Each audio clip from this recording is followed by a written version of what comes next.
മാസം 1000 രൂപ വീതം കേവലം 2 മാസം ലഭിച്ച സ്ത്രീ സുരക്ഷാ പെൻഷന്റെ ഏറ്റവും പുതിയ റിപ്പോർട്ടുകളാണ് വീഡിയോ വഴി ഷെയർ ചെയ്യുന്നത്. ചാനൽ ആദ്യമായിട്ട് കാണുന്നവർ സബ്സ്ക്രൈബ് ചെയ്യുക, വീഡിയോ ലൈക്ക് ചെയ്ത് സപ്പോർട്ടും തരാം. കഴിഞ്ഞ സർക്കാർ കാലാവധി പൂർത്തിയാക്കുവാൻ കേവലം 3 മാസം മാത്രമുള്ളപ്പോഴാണ് സ്ത്രീ സുരക്ഷാ പെൻഷൻ പദ്ധതിയുടെ ആനുകൂല്യം നൽകാൻ തുടങ്ങിയത്. ഇലക്ഷന് മുമ്പ് പരമാവധി ജനഭാഗങ്ങളിൽ നിന്ന് പിന്തുണ നേടുക എന്നതായിരുന്നു ലക്ഷ്യം.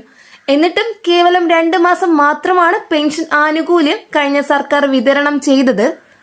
ഫെബ്രുവരി മാസത്തെയും മാർച്ച് മാസത്തെയും 1000 രൂപ മാത്രമാണ് ഗുണഭോക്താക്കൾക്ക് ലഭിച്ചത്. ഫെബ്രുവരി മാസം 1000 രൂപ വീതം ഏകദേശം 10 ലക്ഷത്തോളം പേർക്കും മാർച്ച് മാസം 1000 രൂപ വീതം ഏകദേശം 16 ലക്ഷത്തോളം പേർക്ക് ലഭിച്ചു. സ്ത്രീ സുരക്ഷാ പെൻഷൻ പദ്ധതി അനുസരിച്ച് BPL വിഭാഗത്തിൽപ്പെട്ട മഞ്ഞ, പിങ്ക്, റേഷൻ കാർഡ് എന്നിവയിൽ ഉൾപ്പെട്ട 35 വയസ്സിനും 60 വയസ്സിനും ഇടയിൽ പ്രായമുള്ള സ്ത്രീകൾക്കാണ് മാസം 1000 രൂപ വീതം പെൻഷനായി ലഭിക്കുക.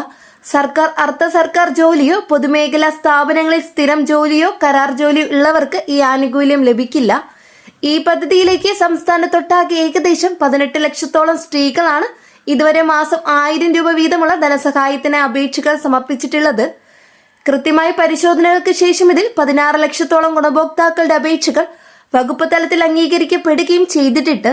എന്നാൽ കഴിഞ്ഞ സർക്കാർ ഏപ്രിൽ മാസത്തിൽ വാർദ്ധക്യകാല പെൻഷൻ, വിധവാ പെൻഷൻ, ഭിന്നശേഷി പെൻഷൻ തുടങ്ങിയ സാമൂഹിക സുരക്ഷാ പെൻഷനുകളൊക്കെ വിതരണം ചെയ്തുവെങ്കിലും മാസം 1000 രൂപ വീതം നൽകേണ്ട ഏപ്രിൽ മാസത്തെ സ്ത്രീ സുരക്ഷാ പെൻഷൻ വിതരണം ചെയ്യാതെയാണ് അധികാരത്തിൽ നിന്നും ഇറങ്ങിയത്.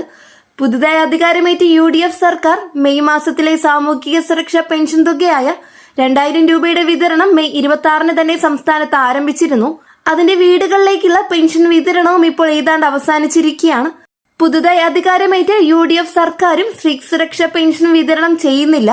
ആകെ 2 മാസം മാത്രം വിതരണം ചെയ്ത സ്ത്രീ സുരക്ഷാ പെൻഷൻ നിലവിൽ ഏപ്രിൽ, മെയ് എന്നീ 2 മാസങ്ങളിലെ തുക കുടിശ്ശിക ആയിരിക്കുകയാണ്. സ്ത്രീ സുരക്ഷാ പെൻഷൻ പദ്ധതി തുടരുവാനുള്ള സാധ്യത കുറവാണെന്നാണ് ഇപ്പോൾ വരുന്ന സൂചനകൾ. കഴിഞ്ഞ സർക്കാർ ഇലക്ഷന് മുമ്പായി തട്ടിക്കൂട്ടിയ ഒരു പദ്ധതി എന്ന നിലയിലാണ് പുതിയ സർക്കാർ അതിനെ കാണുന്നത്.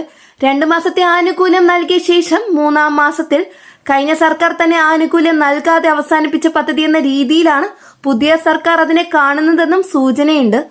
അതിനാൽ തന്നെ പുതിയ UDF സർക്കാരിന്റെ നയപ്രഖ്യാപനം ഗവർണർ നിയമസഭയിൽ നടത്തിയപ്പോൾ 5 ഇന്ദിര ഗ്യാരണ്ടികൾ ഉൾപ്പെടെയുള്ള ആനുകൂല്യങ്ങൾ നടപ്പിലാക്കുമെന്ന് പറഞ്ഞുവെങ്കിലും സ്ത്രീ സുരക്ഷാ പെൻഷനെ പറ്റി യാതൊന്നും തന്നെ പറയുകയുണ്ടായില്ല.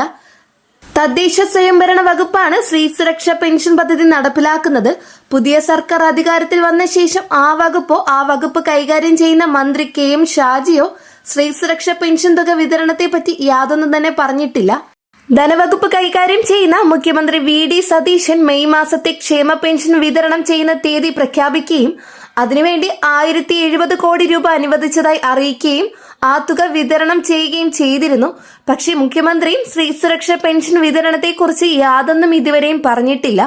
അതിനു പകരം സംസ്ഥാനത്ത് കൂടുതൽ സ്ത്രീകൾക്ക് പ്രയോജനം ചെയ്യുന്ന പദ്ധതികൾ 2 ജൂൺ മാസത്തിൽ തന്നെ നടപ്പിലാക്കുന്നതിന്റെ തിരക്കിലാണ് സംസ്ഥാന സർക്കാർ. ഒന്നാമതായി ജൂൺ 15 മുതൽ എല്ലാ സ്ത്രീകൾക്കും സൗജന്യ KSRTC യാത്ര സർക്കാർ അനുവദിക്കുകയാണ്. സ്ത്രീ സുരക്ഷാ പെൻഷൻ 35 വയസ്സിനും 60 വയസ്സിനും ഇടയിൽ പ്രായമുള്ള BPL വിഭാഗം സ്ത്രീകൾക്ക് മാത്രമാണ് ലഭിച്ചതെങ്കിലും KSRTCയിലുള്ള സൗജന്യ യാത്ര പ്രായഭേദമന്യേ മുഴുവൻ സ്ത്രീകൾക്ക് ലഭിക്കുന്ന ആനുകൂല്യമാണ്. അതുപോലെ തന്നെ കോളേജ് വിദ്യാർത്ഥിനികൾക്ക് മാസം 1000 രൂപ വീതം നൽകുന്ന പദ്ധതിയും പുതിയ സർക്കാർ കൊണ്ടുവരികയാണ്. കോളേജിൽ 4 വർഷമൊക്കെ പഠിക്കുന്ന വിദ്യാർത്ഥിനികൾക്ക് പഠന കാലയളവിൽ മാസം 1000 രൂപ വീതം ഇതിലൂടെ ലഭിക്കുന്നതാണ്. ഈ പദ്ധതിയുടെ വിശദമായ വിവരങ്ങൾ ജൂൺ 19 അവതരിപ്പിക്കുന്ന സംസ്ഥാന ബജറ്റിൽ ഉണ്ടാകും.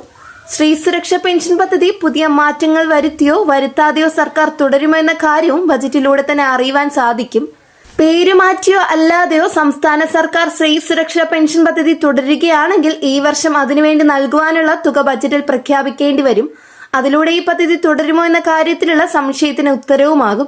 സ്ത്രീ സുരക്ഷാ പെൻഷൻ പദ്ധതി പ്രഖ്യാപിക്കപ്പെട്ടപ്പോൾ നിരവധി കുടുംബങ്ങൾ പ്രതീക്ഷയിലായിരുന്നു. അപേക്ഷ നൽകി അർഹത നേടിയവർക്ക് കൃത്യമായി തുക ലഭിക്കുമെന്നായിരുന്നു പൊതുവായ പ്രതീക്ഷ.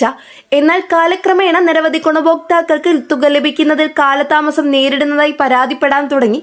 ചിലർ അപേക്ഷയുടെ നിലയെക്കുറിച്ച് വ്യക്തമായ വിവരങ്ങൾ ലഭിക്കുന്നില്ലെന്നും ചിലർ വിതരണം വൈകുന്നതിനെക്കുറിച്ച് ആശങ്ക പ്രകടിപ്പിക്കുന്നതായും വിവിധ വേദികളിൽ അഭിപ്രായങ്ങൾ പങ്കുവെക്കുന്നുണ്ട്. ഈ പദ്ധതിയെക്കുറിച്ച് സംസാരിക്കുമ്പോൾ ഒരു കാര്യം പ്രത്യേകം ശ്രദ്ധിക്കണം.